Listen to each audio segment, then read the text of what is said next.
রাধে রাধে। শ্রী শ্রী গুরুদেবের শ্রীচরণের কৃপায় আজ শ্রীমদ্ ভগবত গীতা ৪র্থ অধ্যায়ের ২৭ নম্বর শ্লোকটি পড়ে শোনাচ্ছি। জয় রাধা বল্লভ, শ্রী হরিবংশ। সর্বানিন্দ্রিয় কর্মাণি প্রাণ কর্মাণি চাপরে আত্মসংযম যোগগ্ন জুহতি জ্ঞান দীপিতে। অর্থাৎ অন্য যোগীগণ সমস্ত ইন্দ্রিয়ের ক্রিয়াগুলি এবং প্রাণের ক্রিয়াগুলি জ্ঞান দ্বারা প্রকাশিত আত্মসংযম রূপ অগ্নিতে হোম করে থাকেন। এই শ্লোকটিতে সমাধিকে যজ্ঞের রূপ দেওয়া হয়েছে। কোনো কোনো যোগী 10 ইন্দ্রিয়ের ক্রিয়াগুলিকে সমাধিতে যজ্ঞাহুতি দেন। তাৎপর্য হলো এই যে সমাধি অবস্থাতে মন বুদ্ধিসহ সমস্ত ইন্দ্রিয়ের ক্রিয়া বন্ধ হয়ে যায়।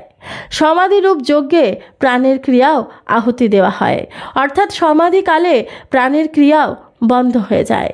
সমাধি অবস্থায় প্রাণের গতি বন্ধ হয় 2 প্রকারে। এটি হলো হঠ যোগের সমাধি, যাতে প্রাণবায়ু রোধ করার জন্য কুম্ভক করা হয়।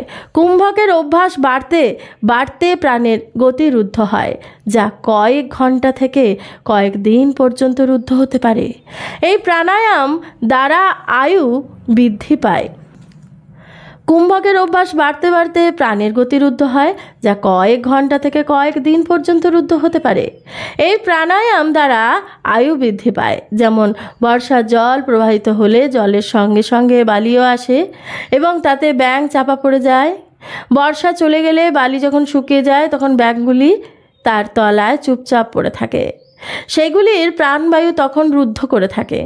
আবার বর্ষা যখন আসে তখন বর্ষার জল তাদের উপর পড়লে ব্যাঙগুলি পুনরায় সচেতন হয়ে ওঠে এবং ডাকতে থাকে। দ্বিতীয় প্রকারে মনকে একাগ্র করা হয়। মন সর্বতোভাবে একাগ্র হলে প্রাণের গতি স্বতই রুদ্ধ হয়। সমাধি এবং নিদ্রা দুটিতেই কারণ শরীরের সঙ্গে সম্পর্ক থাকে, তাই বাহ্যত দুটি অবস্থায় একই রূপ প্রতিভাত হয়। এখানে জ্ঞান ও দীপ্তিতে পদটির দ্বারা সমাধি এবং নিদ্রার মধ্যে পার্থক্য দেখানো হয়েছে। তাৎপর্য হলো এই যে বাহ্যত এই রূপ দেখালেও সমাধি অবস্থায় এক সচিদানন্দ পরমাত্মায় সর্বত পরিপূর্ণ হয়ে আছেন। এই জ্ঞান প্রকাশিত থাকে এবং নিদ্রাকালে এই সমস্ত বৃত্তি অবিদ্যায় লীন হয়ে যায়। সমাধি অবস্থায় প্রাণের গতি রুদ্ধ হয় এবং নিদ্রাকালে প্রাণের গতি চলতে থাকে, অর্থাৎ মন বুদ্ধি সহ সকল ইন্দ্রিয় এবং প্রাণের ক্রিয়াগুলিকে রুদ্ধ করে সমাধিতে স্থিত হন। সমাধিকালে সব ইন্দ্রিয় এবং প্রাণ চাঞ্চল্য ত্যাগ করে। তখন এক সচিদানন্দ ঘন পরমাত্মারই জ্ঞান শুধু জাগ্রত থাকে।